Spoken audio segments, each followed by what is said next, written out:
Good morning, everybody, and welcome to all of us facing really uncertain times. How was your holiday? Did you follow the rules? How do you feel about it? Are you feeling isolated, depressed? Are you fearful? Things are out of control. We're losing control. Is your life turned upside down? Hi, I'm Miss Chrissy D with the PNK Files, your emergency kit to life. And this is Darlene Turner with Victim to Victory. And together we are the perspective. Hey, Darlene, how was your holiday? Hi, everyone. Hi, Miss Chrissy D.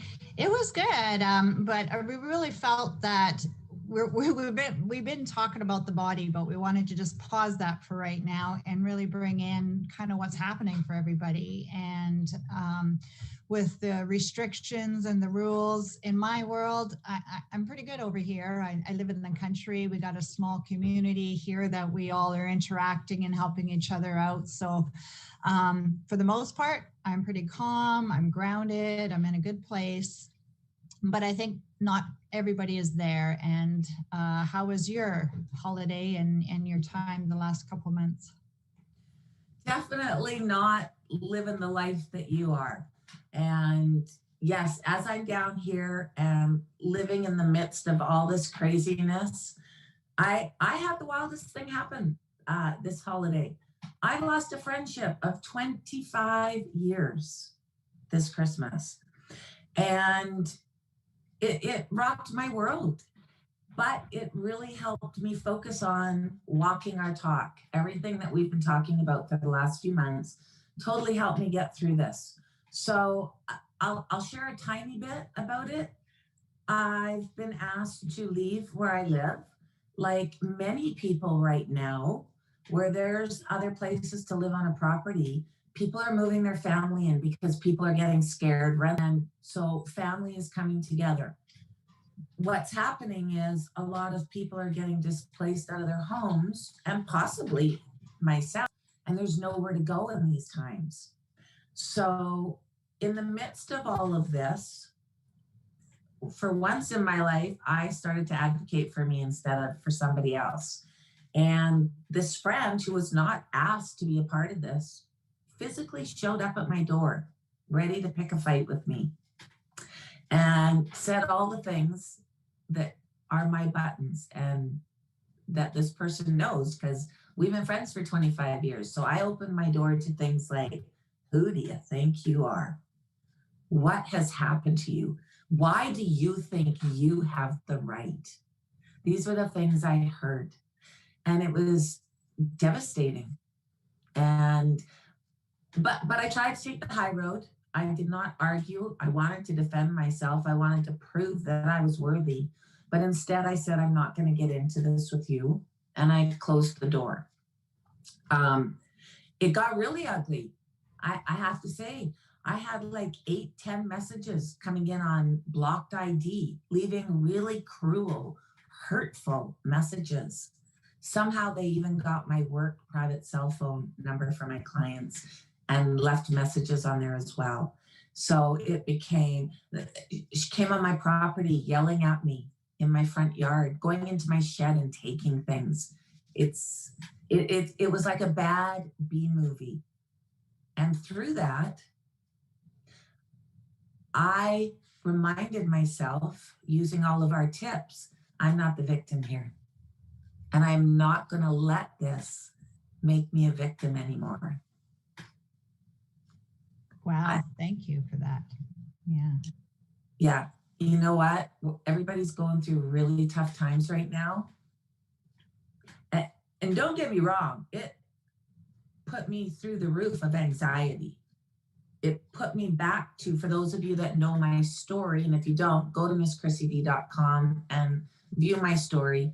What happened here put me right back to that place. The trauma, the anxiety, it was awful. But I had to remember what we always talk about. I need to create a new file. All of this anxiety and stuff that's going on, and oh my God, what's going to happen to me? Like so many of us out there, what's going to happen right now? I had to go, just because I'm having all this anxiety doesn't mean it's true and doesn't mean it's right. So I need to create a new file so that when that anxiety is happening, I'm going, it's okay.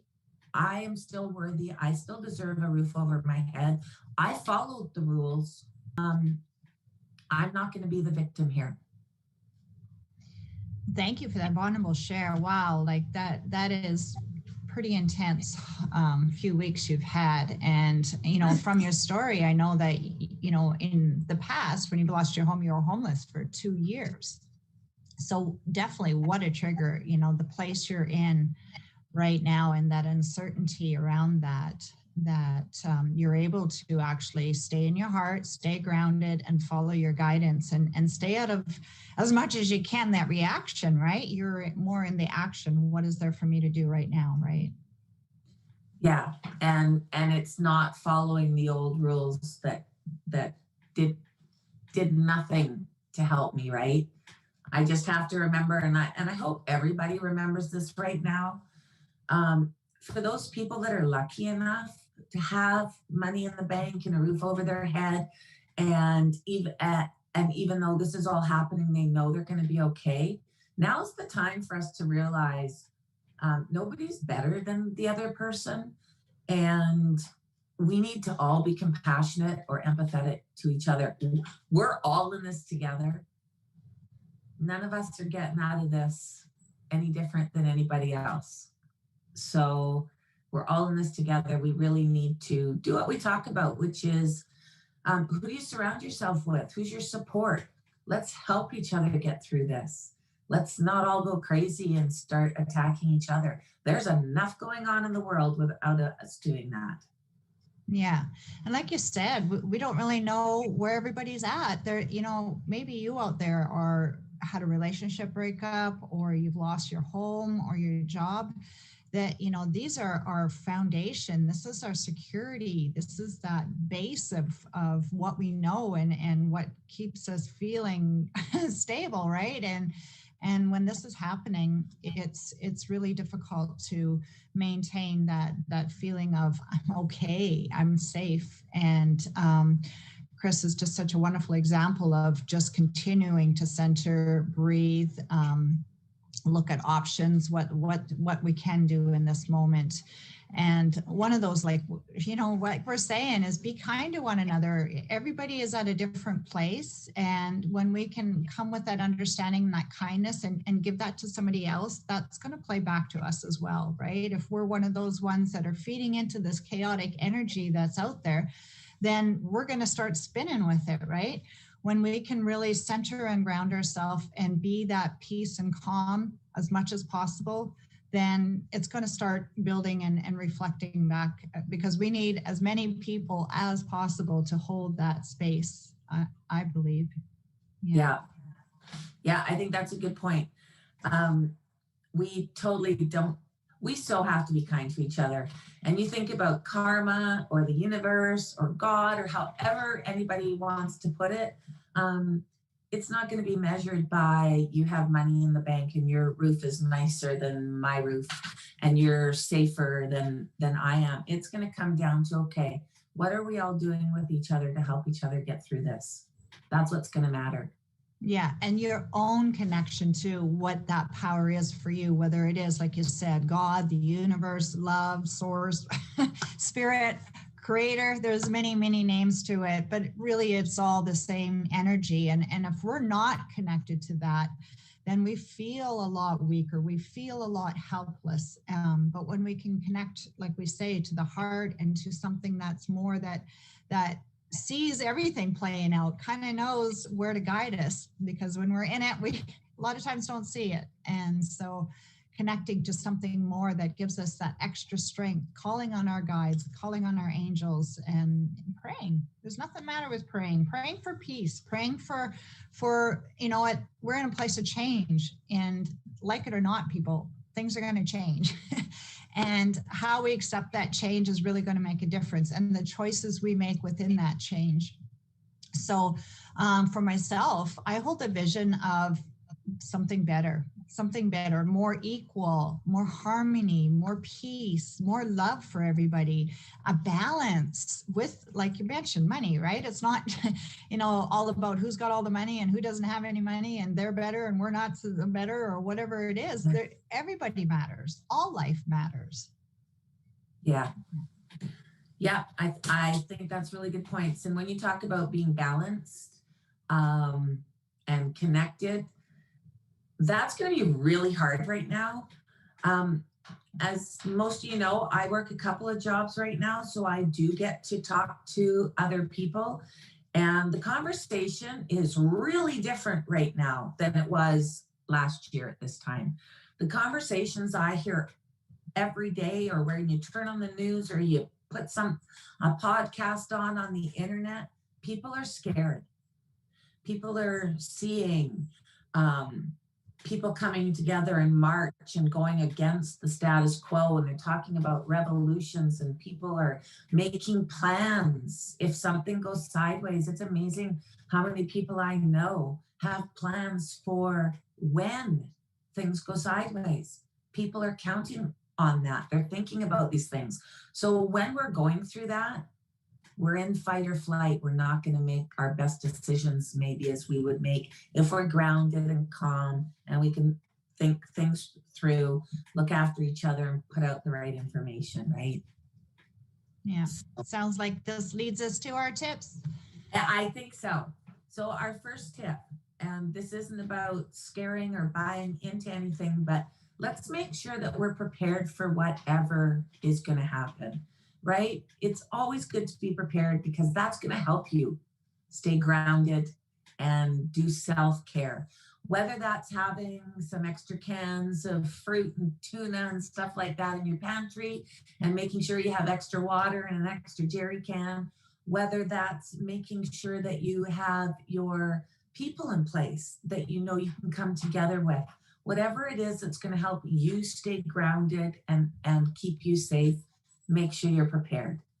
Tip 2, peace of mind. Again, when you're prepared, you're going to have that peace of mind. Watch who you surround yourself with. Like I said, I've just lost a friendship of 25 years. Having said that, is that the kind of person or people that I want in my life when it's all going to hit the fan?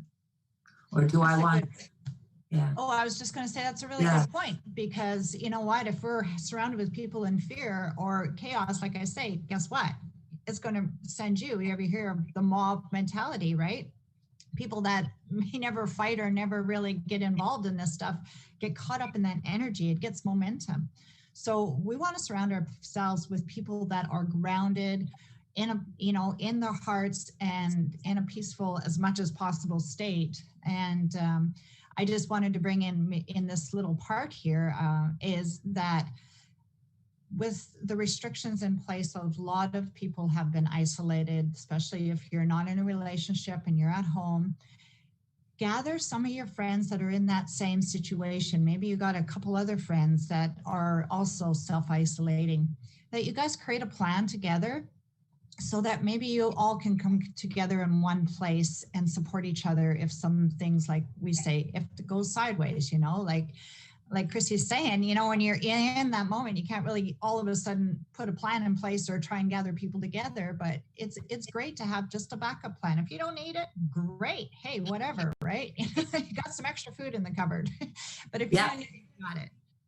Yeah. You know what? Always be prepared. Just like my P&K fellows. It's about being prepared no matter what happens in your life. If we don't need it, awesome. But what a peace of mind in the meantime. And our third tip, just because I'm feeling it, just because you're feeling it, like what I was going through when my friend said all this stuff to me, it put me into that old place of, oh my God, I'm not worthy enough. I'm not right. Just because you're feeling it, just because you're hearing it, doesn't mean it's right and doesn't mean it's true. Make sure you open that new file and take care of yourself and know what's right. Yeah. And keep that vision of what we want, right? That's the important thing, is keeping the vision of what we want. So thank you everybody for joining us. This is our first live show of the year. Please come and join us every Sunday at 10 o'clock for the new perspective on trauma, abuse, chronic pain, and the steps to a healthy and thriving life. We will see you next week. Bye, everyone.